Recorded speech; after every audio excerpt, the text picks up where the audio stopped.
Let's come to the fifth presentation. We're exploring a movement that comes cyclically in the history of man.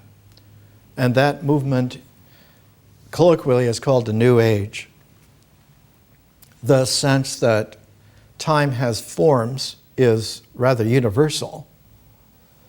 And what occurs in the last 5,000 years is a focus that somehow the structure of time forms can be influenced by human endeavor. And the first really strong push for this was the culmination of a whole millennium of about 1,000 years from what we would date 4,000 BC to 3,000 BC. In that millennium was the steady rise of cities, of communities that were no longer just villages, that is to say peasantry, no longer just towns, that is to say just craftspeople, but had become nascent cities where all the functions of cultural life were raised to the level of a social life. Villages and towns will always have a culture, but it's only originally in cities that you had the seeds and the beginnings of civilization. Thus, the word civilization comes from civitas in Latin, which means city. Decades ago, a great Hermetic American, Louis Mumford, wrote a book about the place of the city in history. And I'll bring a copy next week, and we'll take a little wider look at what it is that we're inquiring about and what it is that we are, in the words of Arnold Toynbee, encountering. And for Toynbee, encountering meant a pair of processes. One is a challenge, the other is a response. In Toynbee, challenge and response are processes of a form called the encounter, and it's a crisis. It's a crisis period, a crisis in time, a crisis in space, and that all civilizations display, he said, a lifetime of being born, of developing and having their extent to an apex, and then a decline, and then an end. And that the crisis always comes, the ultimate encounter is at the end of a civilization. He looked upon civilizations as forms, then, of a supra-life, of innumerable human beings, as many as hundreds of millions, or in its origins, about 3,000 BC, cities had evolved to the extent to where they were able to align themselves with each other in a larger form. And we talked a little bit last week in presentation 4 that all across the world, about 3000 BC, as if it were a time wave, as if it were a millennial threshold of energy passing through our world, affected men and women all over the world at the same time. We talked last week about how in China, it's the beginnings of the I Ching, with Fuxi in New Gua, the discovery that there are symbols that make a set which allows us to tap the visionary field behind and deeper hidden in nature and bring it forth in such a way that we learn to read through those symbols. In the case of Fuxi, he developed the trigrams that became the root of the hexagrams that then became the I Ching. For Fuxi, the trigrams were a symbol for something that is unified. The Chinese word for that was Te, and it was a straight line. Then, in a paired complementarity to that, there was an absence of that unity that nevertheless could be symbolically noted that it was not there. And that was a line then that was broken, so that the brokenness was the space that otherwise would not be symbolically noted because there would be nothing there.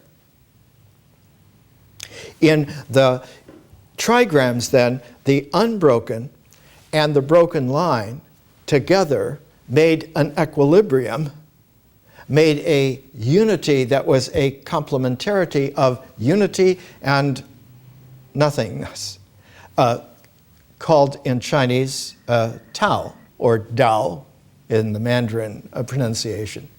Tao and Te then were the beginnings of the great ultimate being the Tai Chi symbol. The black tier with the white center, the white teardrop with the clear center. So that you had something then that was not a polarity but was a complementarity, because they were able to exchange centers, because their centers were already the other. And so you had this double exchange.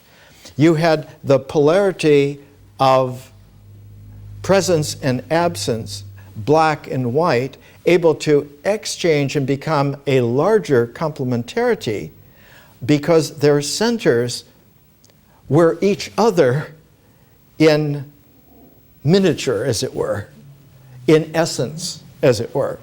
So that because they were essentially the other, they were able to exchange, and thus the complementarity established something which in the third place was not Tao or Te, but Tao, Te together, creating a third quality that came into play, and that was Zhen. Zhen, in its original meaning, is human-heartedness. It created a heartfelt awareness that the Tao and Te together were not a polarity that was in opposition, but a complementarity that was in a cycle of transformation. And that cycle of transformation was expressed by taking a broken and an unbroken line and adding a third line to it, and that third line would symbolically express that there was not just a resolution between the two, but there was a transformation beginning between the two. And so the first trigram shows that there has to be some way to read this symbol dynamically, and the way in which Fuxi 5,000 years ago saw it in China was that the unbroken line, the Te, is accompanied by two broken lines, but the movement of that unbroken line goes from the bottom to the middle to the top. And one can do a do-si-do and then take a broken line with two unbroken lines, one at the bottom, one in the middle, one at the top. Then one can abstract all three unbroken lines to be three unbroken lines at the top, and one can abstract the broken line in its three movements and have at the top three broken lines, so that you had a set of 8. Now, instead of having 2 as a polarity, you had 2 as a pair. And that the pair, when it was cubed, gave you a set that was consistent with its root, but was large enough now to be able to jump the order of pairing higher. And because you could do it consistently in 3 levels, you could take the trigrams and you could pair them together, and now you had a movement of, say, an unbroken line with 5 broken lines above it. And you now had something even larger. You had the set of 2s, instead of just to the 3rd power, to cubed, to 8. Now you had the 8, which was able to be squared, and you had 64 hexagrams now. And all of this took some 2,000 years in China to develop. From Fuxi to the I Ching, where the hexagrams were the largest consideration, was a period from 3000 BC to about 1000 BC. It took a very long time to develop that. Something similar happened in India.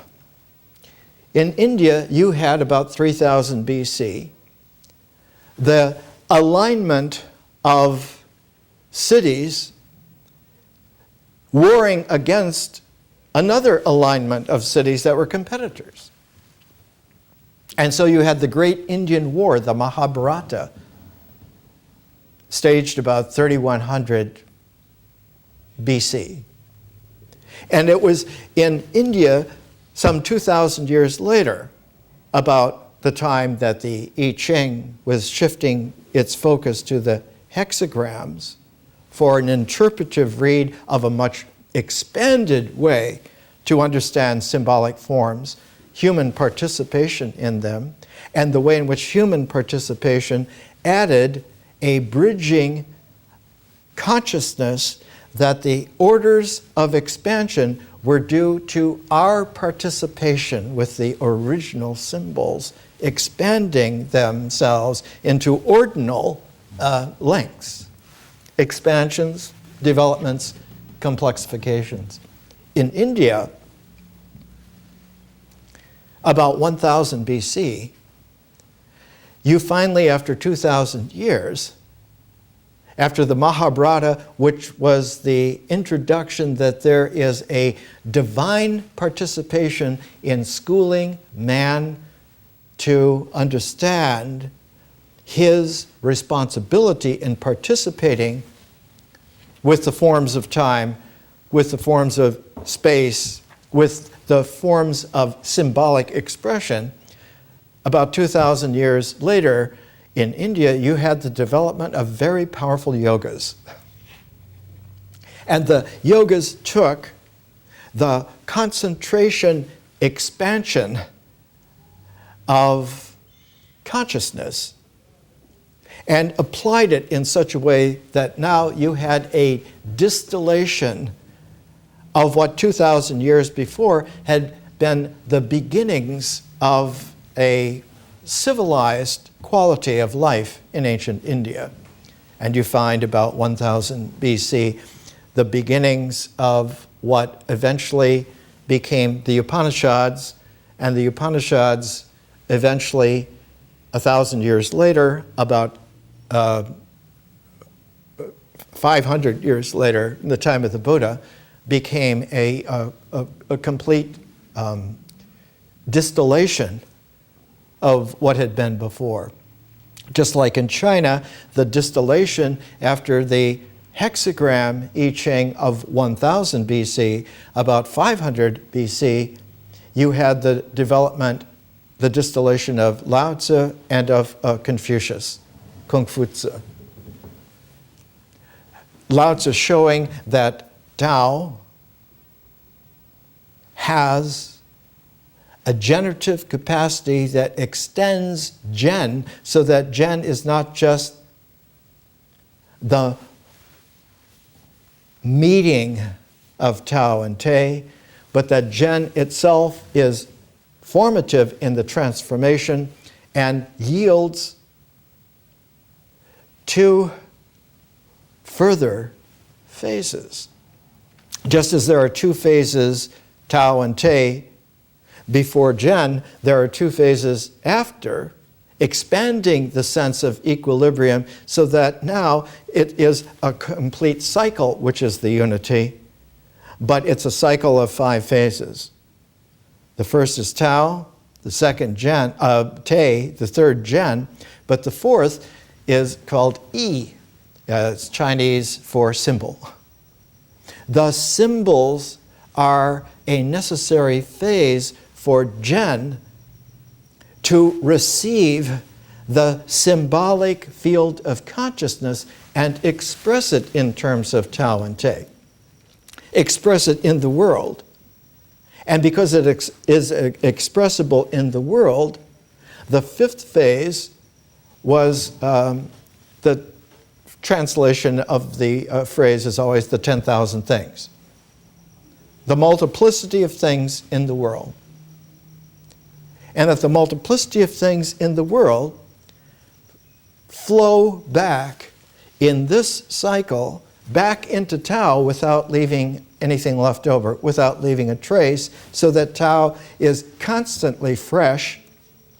And if the energy cycle flows all the way through man, through his human-hearted concern, into his symbolic capacity, which is open, it's transparent, it doesn't stop the flow, then the world of the 10,000 things is part of an ecology of health that has come unmitigated from nature itself and can flow back into nature, and thus the freshness of the world is preserved.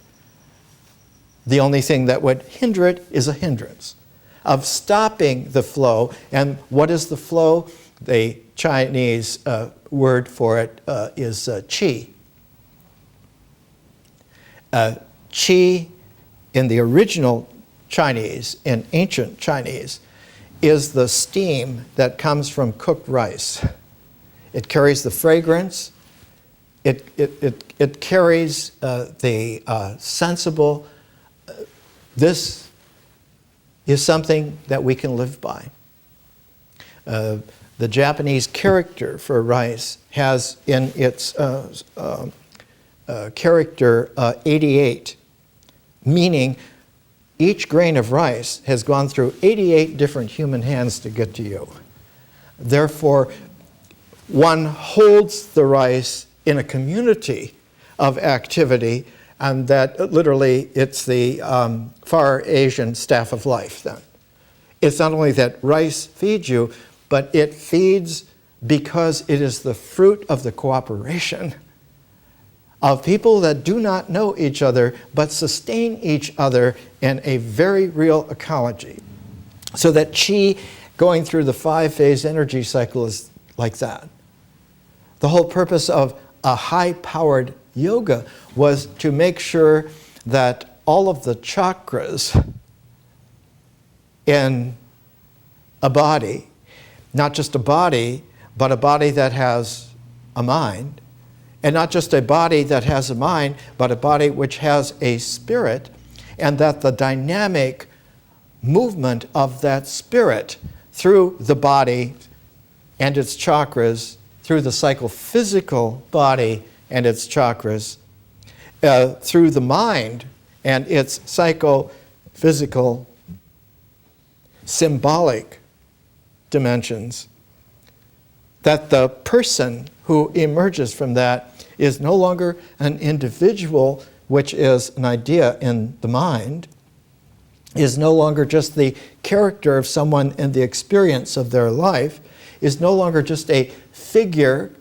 whose motions make a configuration that generates that experience that is integrated in that individuality, but the field of consciousness itself adds a further dimensioning so that what emerges out, the ancient Sanskrit word for it was the Purusha, the spiritual person.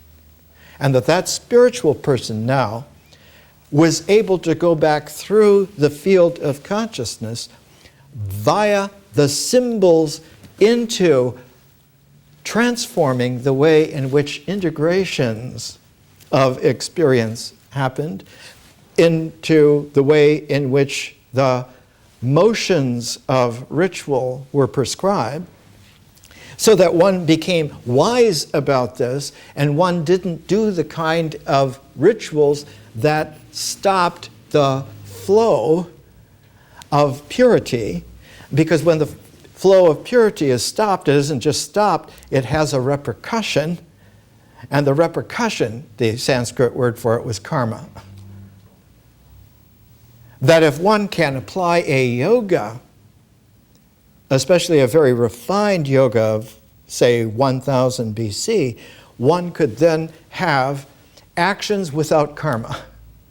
One could have experience that is integrable in such a way that the individuality of the idea in the mind is a transparency, and one beholds the spiritual person with the same conviction of clarity and certainty that the old egoic individuality was viewed, and that the old egoic individuality is seen to be an appearance, much like a very sophisticated mask, but a mask not of action, which would be like a ritual mask, but a mask of conception, which is not a person, but is a personae, is a role, is a social role. And that the social role playing in closed symbolic systems takes the place of making a very dangerous radioactive kind of karma, because it sees only in terms of polarization and of the conviction that all people are doing what you're doing, that is, they don't know what they're talking about when they speak of spiritual person. They're speaking about the same kind of individuality that you're speaking about, and your group, who shares the conviction of these social roles, wants to make sure that they're the dominant group. And so civilization comes with increasing peril as it develops. And by 500 BC, some 500-year time period, they used to be called in antiquity the cycles of the phoenix. 500 years later, you had to have very special, high-powered yogas in order to be able to penetrate through the problems that had been raised. And so in India, you had the historical Buddha. In China, you had the historical Lao Tzu and Confucius. In the ancient Egyptian-influenced world, by 1000 BC, the strongest thrust was not in Egypt anymore, but was in what became classical Greece. And 500 years later, 500 years after the emergence of classical Greece as the strongest way of seeing in terms of the ancient Egyptian civilization, was Homer. And so Homer, 500 years later, after him, comes Pythagoras. And you get an incredible view, because the Greek tradition had developed just before Pythagoras' death. He lived to be 99 years old. He lived from about 570 to about 471 BC, which is a huge stretch of time. And by the time Pythagoras was passing on in his very, very old age, it was apparent that developments that had come down through his influence and those around him, not just students but confreres of his, who had developed philosophy. But it was Pythagoras who first used the term of himself, I am a philosopher, I am a lover of wisdom, and had translated it into a symbolic expression called mathematics. And it was Greek mathematics that allowed for the Pythagoreans to develop new expressive symbolic forms that came into play right after Pythagoras, almost contiguous with his final passing. The forms were lyric poetry. Pindar is the first classical great Greek poet. There were poets before him, but Pindar all of a sudden bursts on the scene, and his Greek, his classical Greek, is like the world's greatest acrobat, doing pirouettes in midair with the symbolic ways of a very sophisticated language. There was a beautiful book on Pythagoras by one of the great British classicists by C.M. Bora. I remember buying a copy in the early 60s. Bora said, most books on Pindar before were written by people who tried to take an eagle on a short walk with a shorter leash. A poet like Pindar must be left to fly, and if you cannot fly with him, you're not reading him. The direct contemporary of Pindar was Aeschylus. So while Greek lyric poetry sprang literally into being by a first-class genius, his contemporary and friend Aeschylus developed Greek tragedy at the very same time. And while they were doing that, a young boy named Socrates was learning that there is much more going on than anyone could have supposed, because one of the last of the original Pythagoreans, a woman named Diotima from Mantinea in the northern Peloponnese, instructed him in such a way that he learned that love is a spirit, and that without understanding the complementarity inherent in love, one will never be able to understand what wisdom is. Because one will never be able to be companionable enough with another human being so that the two of you together, in talking with each other without impediments between the two of you, will come to see that no matter what pro or con you adopt individually at the beginning, a process of going through the stages, of going through the phases of dialectic, of inquiry, erases the illusion of division, the diaresis. And because the illusion of division clears itself up, there comes a point to where the two of you or more will understand each other perfectly. That moment is aletheia, truth. The truth was arrived at despite the initial polarity, because you were companions enough together to pursue the stages all the way through to the way in which it returned back into the purity of truth. And so the ancient classical Greeks had the same kind of ecology that the Chinese had, the same kind of ecology in India of the yoga of the chakras. And you had this kind of a sharing where there was an ability, had there been contact all the way around, a student of Pythagoras would have been able to understand the Tao Te Ching.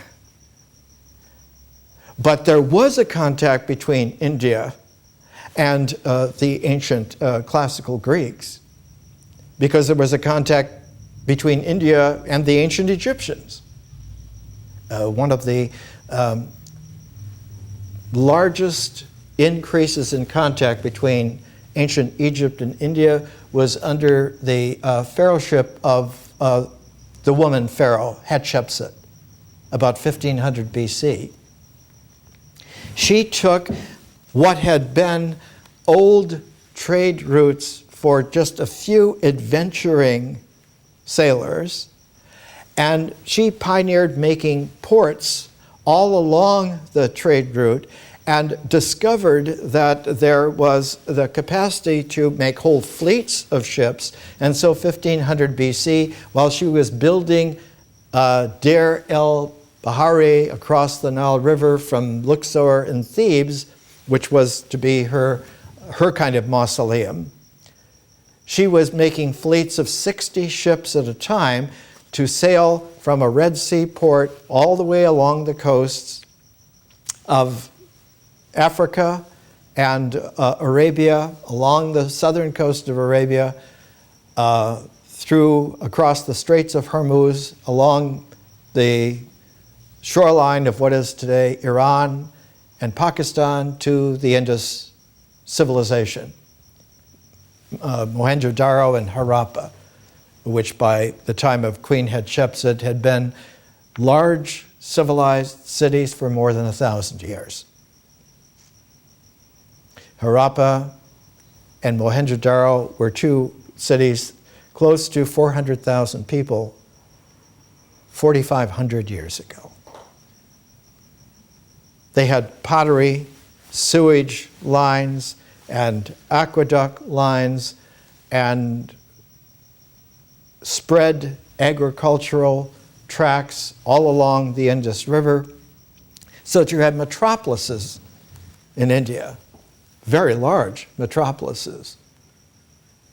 The civilization had come to the point by the time of Pythagoras and the historical Buddha, Lao Tzu and Confucius, Kung Fu Tzu, to where they began to understand that there was an earlier quality, not only a millennia before, but there was a quality a millennia before that millennia, that the Greeks looked back beyond Homer, finally, and began to understand that they had come from some kind of transform in very, very ancient times.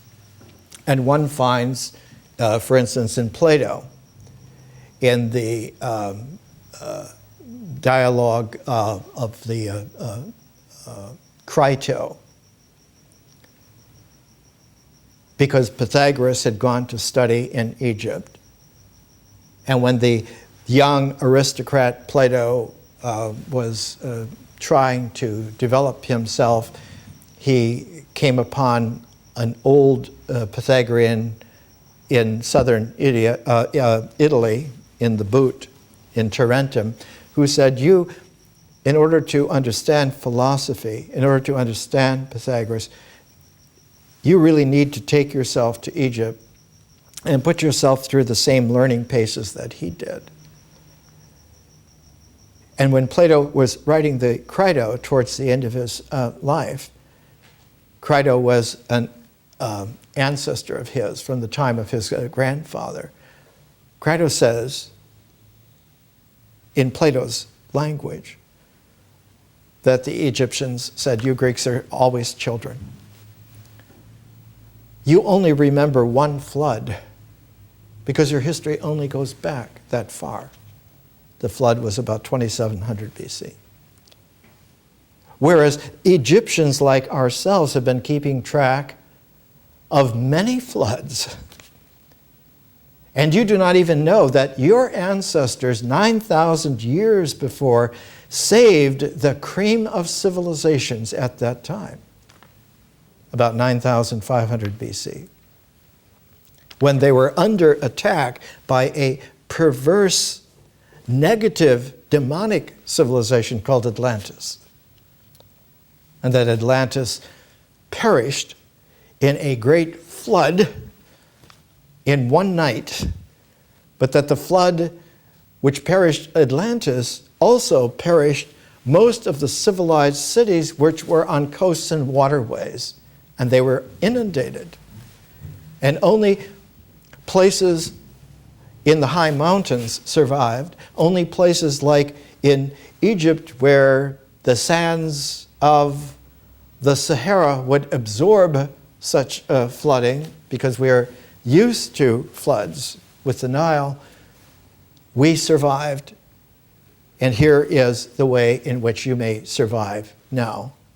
You must understand that there are symbolic forms, not only to time and to space and to human life, but also to symbols, symbolic sets of expression, and that these are also cycles of the cosmos as a whole. That all that exists and its complement of what does not exist yet, all the actual and the potential together make a living cosmos. And that nature is the fertility of the cosmos and its wisdom coming into play and allowing for things to exist. And they exist temporarily, some for a very long time, but temporarily because they cinch into polarity. And that polarization allows for forms to stay. And the highest level, the highest order of forms staying is when symbols integrate them. When symbols integrate them into ideas. Nothing is more powerful than an idea whose time has come. And it was discovered that there are lifetimes of ideas. It takes about 150 years for an idea to occur to one man or woman in a glimpse of intuition, and to go through its developments until it is common knowledge on the street by men and women, as if it were just a part of nature. We're going to take a break, and then we'll come back.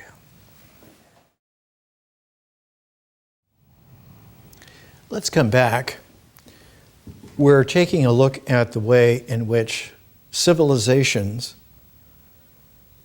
began about 6,000 years ago because of the rise of cities. And even though there were cities that predate that, they were not, in a sense, immensely viable. There was a great archaeologist Kathleen Kenyon, rather largish woman, very elegant culturally, who did the archaeology of Jericho. And she's the one over the years found that Jericho had been founded some 10,000 BC, 12,000 years ago. And that the origin of it was that it was a collection of the farmers at the time who brought their grain to be threshed on a common threshing ground. And because this was a process that took some while, the origins of Jericho came as the group place where this was done, but that there were whole swaths of thousands of years where there was no one there. And it's only later, in this time period that we're talking about 4,000 BC, that you begin to get the continuous, non-sputtering quality of cities that endured into historical times. The ancient Çatalhöyük in the Anatolian highlands was a city 6,500 BC, but did not have a continuity and a continuousness. The easiest mnemonic way to understand this is that the archetypal symbolic figure of 4,000 BC is Adam. That the Adam of the book of Genesis, if you add up all of the generations, he lives at 4,000 BC. So that the first man is not the first man in terms of just the species, but the first man to be able to understand that there is an ongoing continuity which he participates in and can pass this on. And of course, the son who is killed, Abel, cannot have it passed on because Cain was guilty of the murder. He cannot pass it on. So there's a third son, Seth, who then begins the passing on of generations.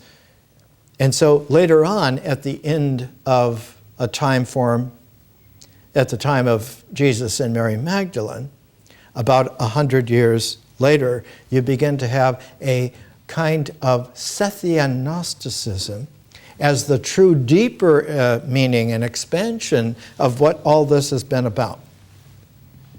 And competing Gnosticism at the time was the Valentinian from Valentinus of Alexandria.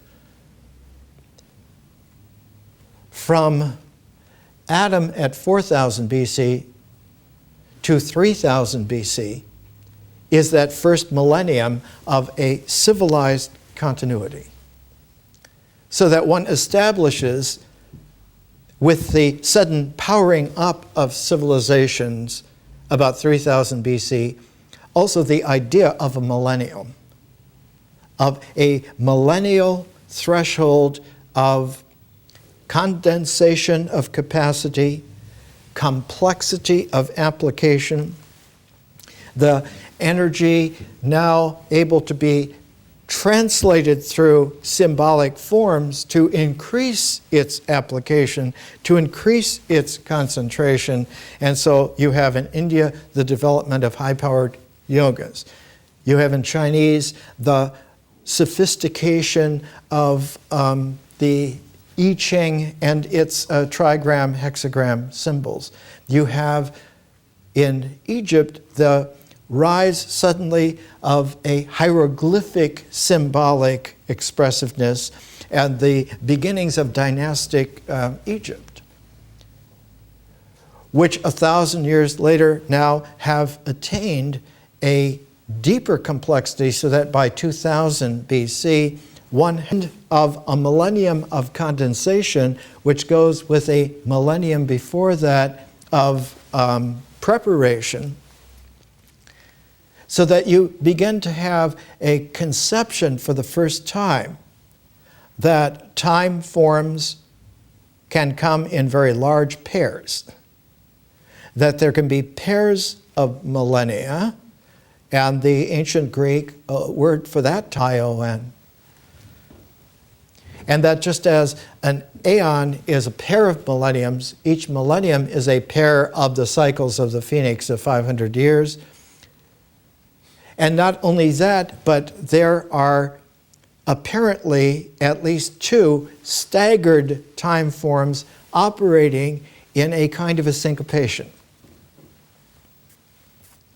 That if one goes about 350 years before a millennial marker, one has another kind of millennial marker, which also has its aeonic expansion, which also has its year of the Phoenix expansion.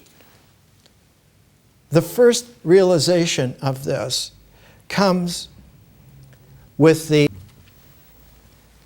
who was born about 1300, 1350 BC. And it's with Moses that one begins to get a kind of a deeper correlation that comes some 1,000 years after Moses, because the figure who was born about 350 years before the millennium of Jesus is Alexander the Great. So that Alexander the Great goes back in one millennium to Moses, and a millennium before Moses, one goes back to Sargon of Akkad, the first king of kings. So that one has then Sargon and Alexander the Great are aeonic resonances, and Sargon and Moses and Alexander the Great are millennial resonances. If you go an aeon after Alexander the Great, you come to about the 1650 AD mark. And this is the time of the young manhood of Sir Isaac Newton. And very soon after that, the birth of Benjamin Franklin. And with Newton and Franklin, you have a mathematic, symbolic quality raised to the level of differential and integral calculus for the first time. You have with Franklin the development not only of the unlimited personal genius, but also the ability to, as the French Turgot once said, Franklin snatched lightning and electricity from the skies and applied it to get rid of tyrants on the earth. What figure would be millennial before Newton and Franklin, and millennial after Alexander the Great? You come to a time period of about 650 AD, and that millennial figure is Muhammad. In China, it's the founder of the Tang dynasty, Tang Tai-tsung. So that you have a planetary quality of visage so that one can understand where these are in terms of the progression and phase movements of time forms. The classical Greeks, with Plato, refine Pythagoras to such an extent that there was the conception that the constellations of the zodiac, of the movement of our sun through the star fields for a year, that there are 12 constellations, and that each one of these constellations participates in one of these aeonic themes. So that if you take 12 times 2,000 years, about 24,000 years, you have a great year. You have a Platonic great year. Actually, it worked out because it was not rounded off like this. It was 25,000 many hundreds of years. It's usually expressed as 26,000 years, but that erases the clarity of time forms not only having a structure, but that they're predictable, not for what is coming out so much, except to pay attention on transforming what is ending it. The ancient phrase is, the child is the father of the man. So that you learn, you teach the child so that he grows up to be that better man. And if so, then that is done at the cusps of time forms, that next group will have these transforms active in their dynamic. So that we find ourselves in 2009 having just passed through the threshold the last 18 years since 1991 of an aeonic storm in terms of the dimensions on this planet. But that the generation or so before that, maybe 2 generations before that, there was an intensification of an awareness of a consciousness that this is coming, and one needs to prepare. One needs to prepare in the sense of trying to express clearer and clearer what it is that we have achieved, what it is that we must change, transform, and that this is a process that takes a growing up period, and that the classic understanding is that it takes really 3 generations for it to reach an apex of intensity. And if it isn't carried through in a conscientious way by the 5th generation, it will begin to dissipate in such a way because it will not seem important. It will seem just ordinary. So if you take a generation at about 30 some years, it means you have about a century before you come to the apex of the capacity, but after 150 years, after a century and a half, that original insight that had matured to that intensive capacity will have dissipated enough so that it no longer seems important. It will no longer have the appeal. And so we're living already at a time we are about 2/3 of that 4th generation, and one can already sense that there are fewer and fewer people who really understand what we have achieved, what is at stake, and the necessary learning that must accompany so that the transforms are able to be fruitful in what is coming. That what is coming is a future, but that the future is always also retroactive. In mathematics, the function is called recursive. The recursivity of the future means that the past has to be relearned. It cannot remain the past, it has to be a new past. And the way in which the new past in civilization comes into play is through understanding history as a very high-powered dimensional dynamic. That history is not an objective archive of something dead. That is a fiction of indoctrination of false idea of the role of history in the life of individuals who are using their symbolic thought structures as arbiters of what something is. So that it is labeling rather than understanding. It is planning by presuppositions rather than exploration by inquiry. The simplest way that used to be talked about 50 years ago is one needs to develop a critical mind.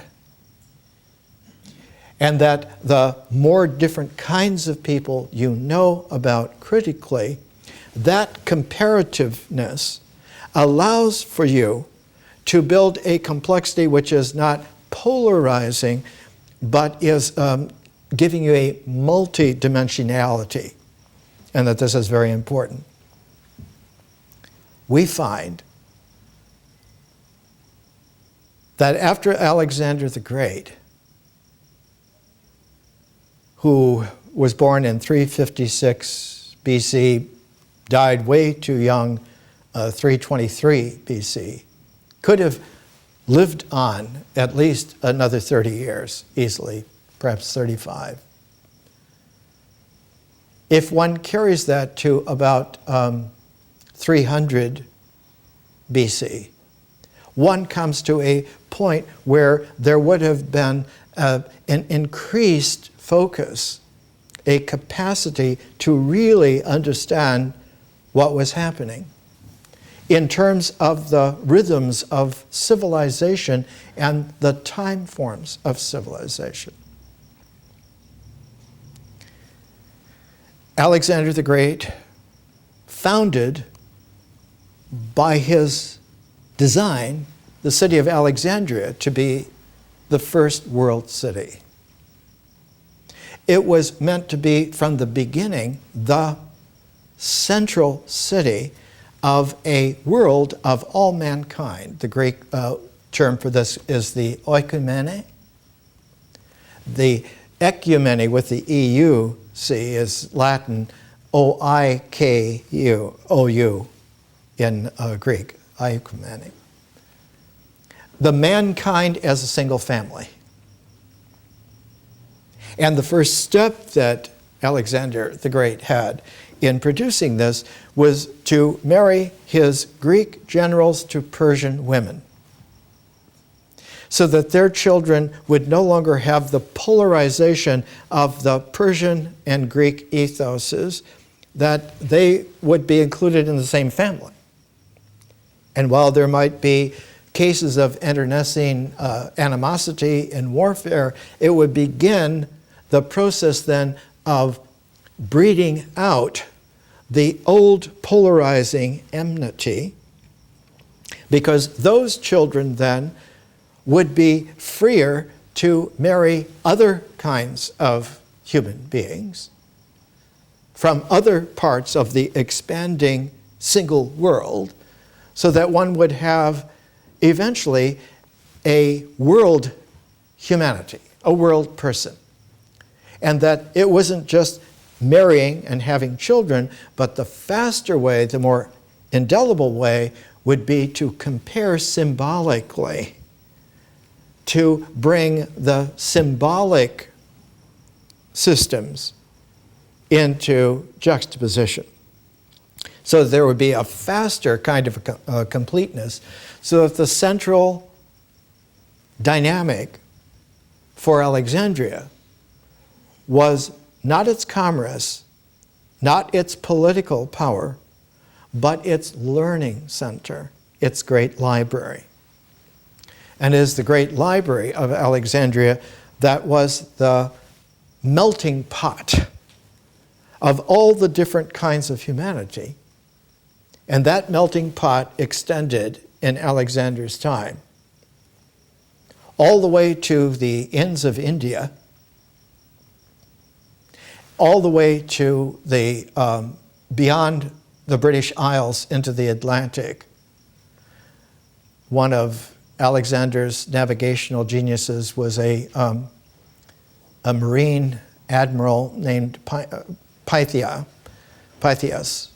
And Pytheas circumnavigated the British Isles, Ireland and Britain and Scotland, and went far enough out in the Atlantic that he came to a place where there was 24-hour daylight, which would have been Iceland.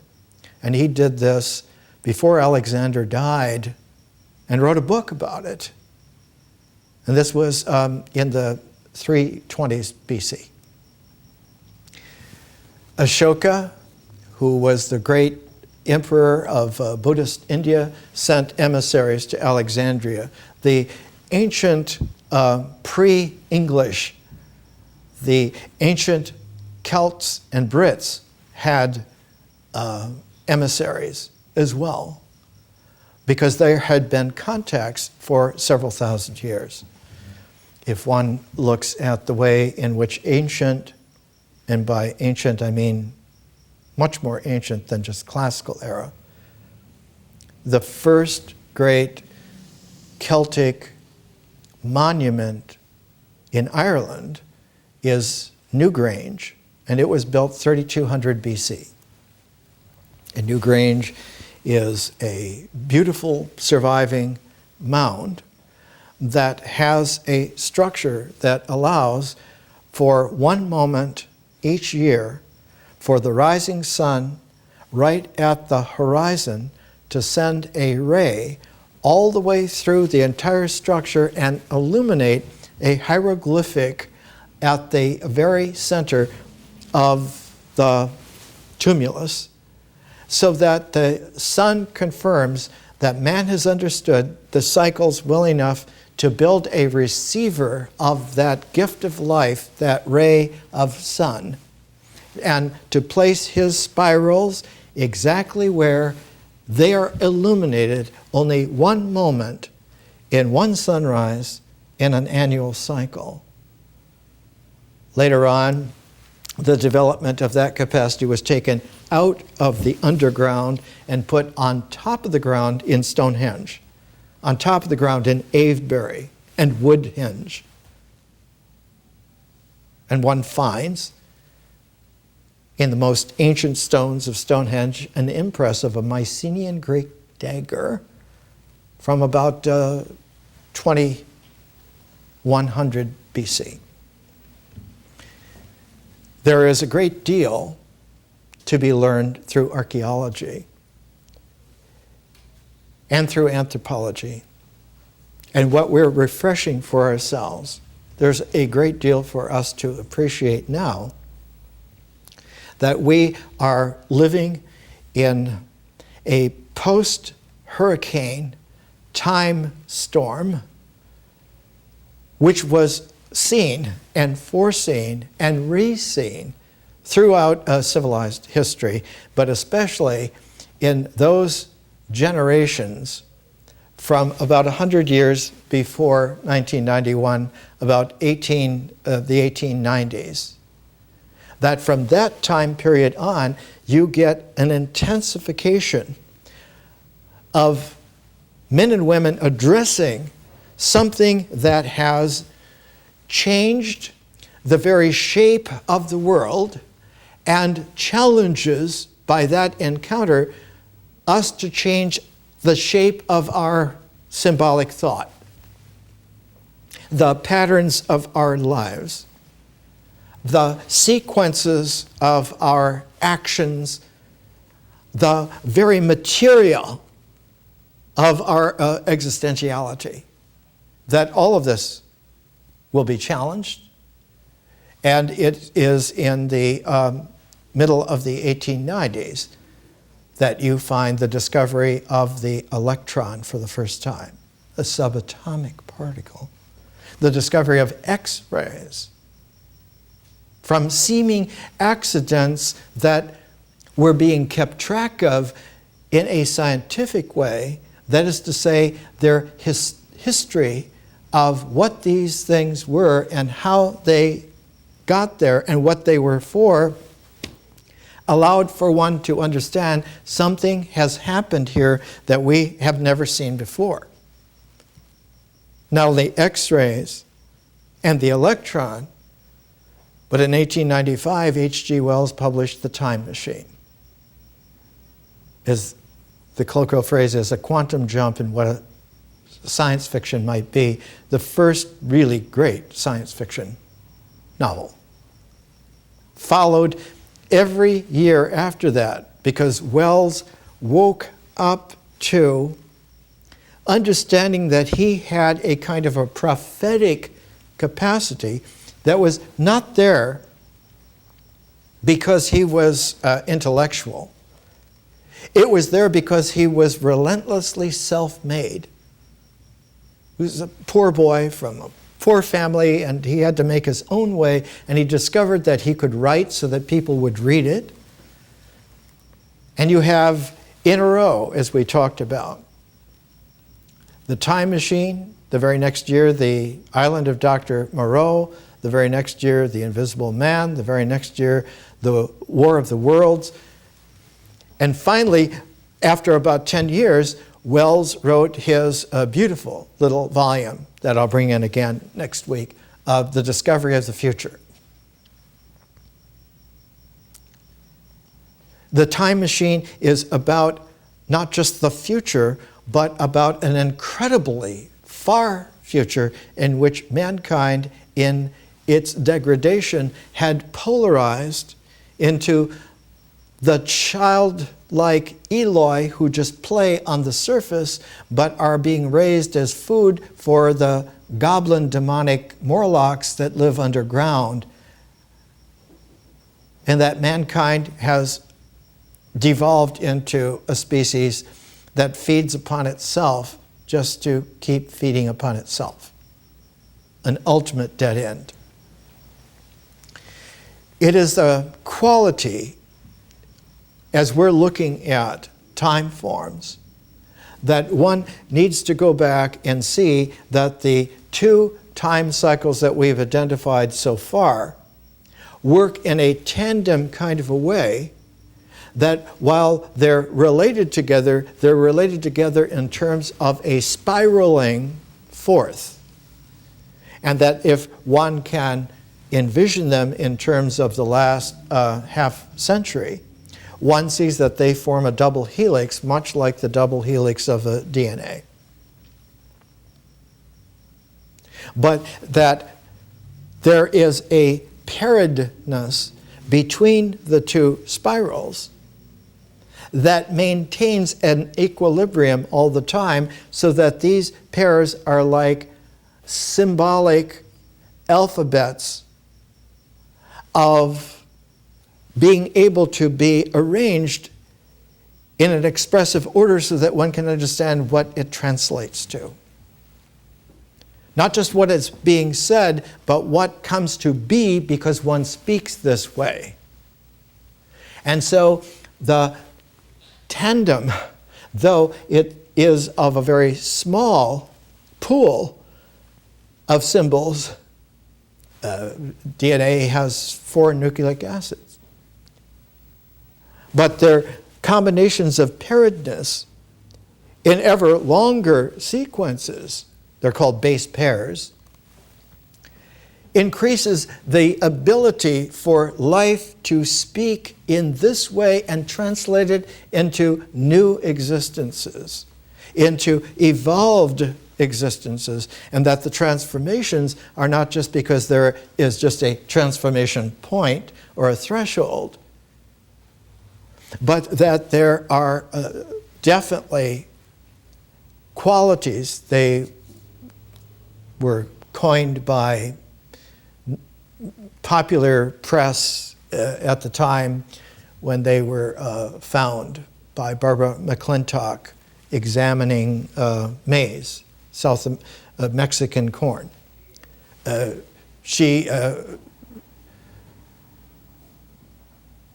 press said, had discovered jumping genes, that they are able to move around within the sequence creatively, and that those that the creativity worked were able to make transformations instantly with the very next emergence into existence, because existence doesn't just emerge and then statically is there.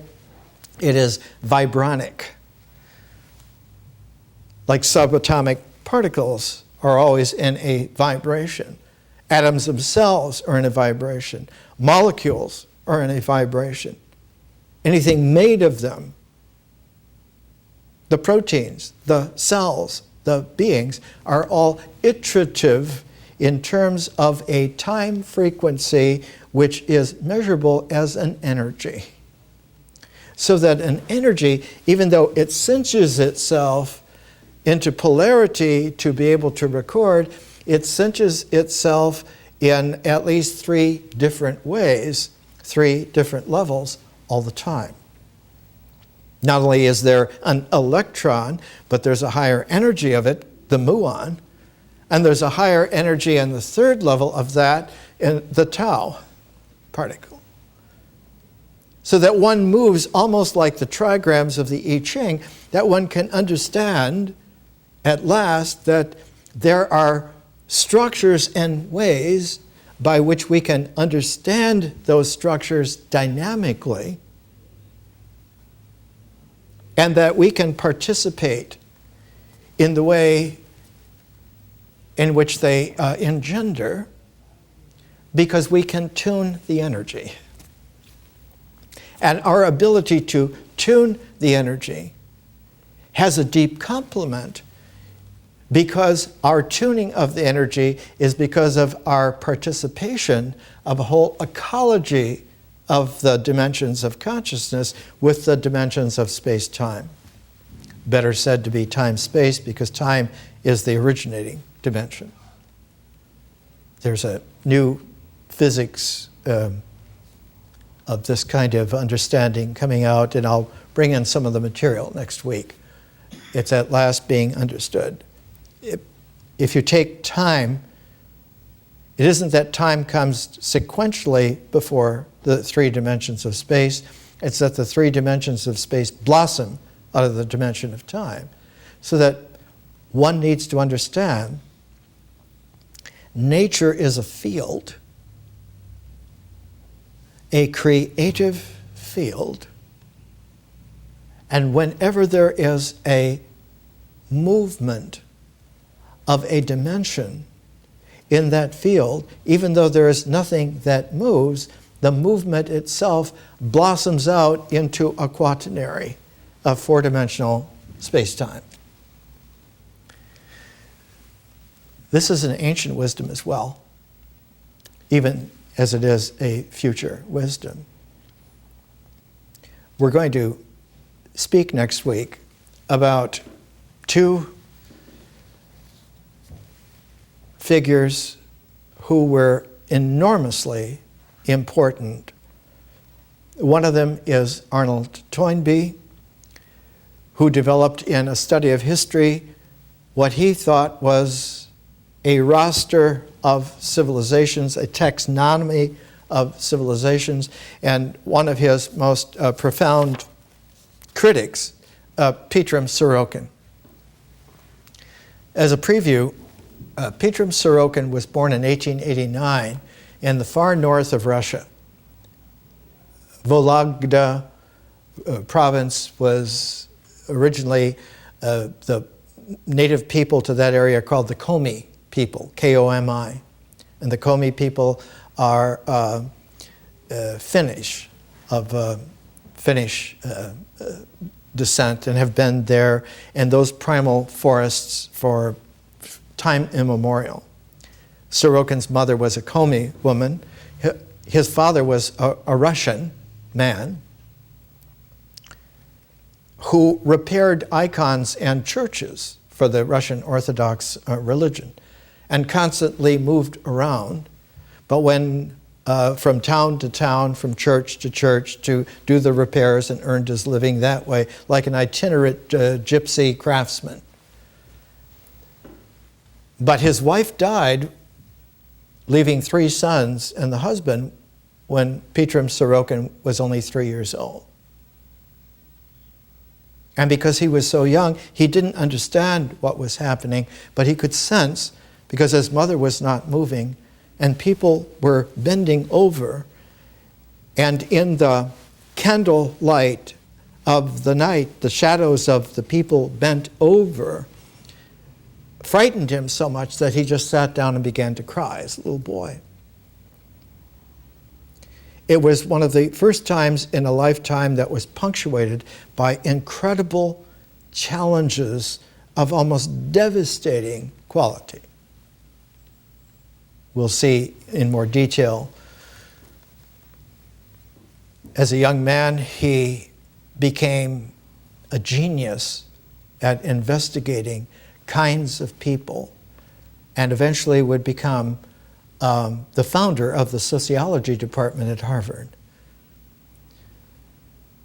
But after the Russian Revolution in the teens, during the First World War, he became an outspoken critic of the Bolshevik communists and became the secretary of one of the competitors, Kerensky, and was arrested and finally let go, then re-arrested, because he had begun to criticize Lenin and his toughies, criticize the false revolution of communism, and finally a third time arrested, condemned to death.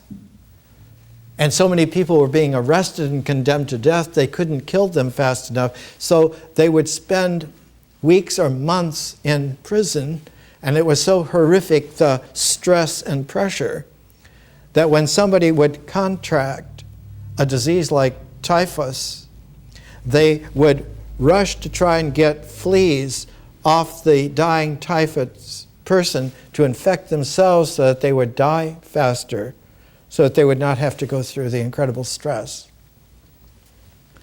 2 schoolmates of Sorokin convinced Lenin that he was a wishy-washy intellectual and it would be good PR for them to let him go but banish him so that he could go out to the rest of the world, to the rest of Europe, and say, there's no way that you can beat these people.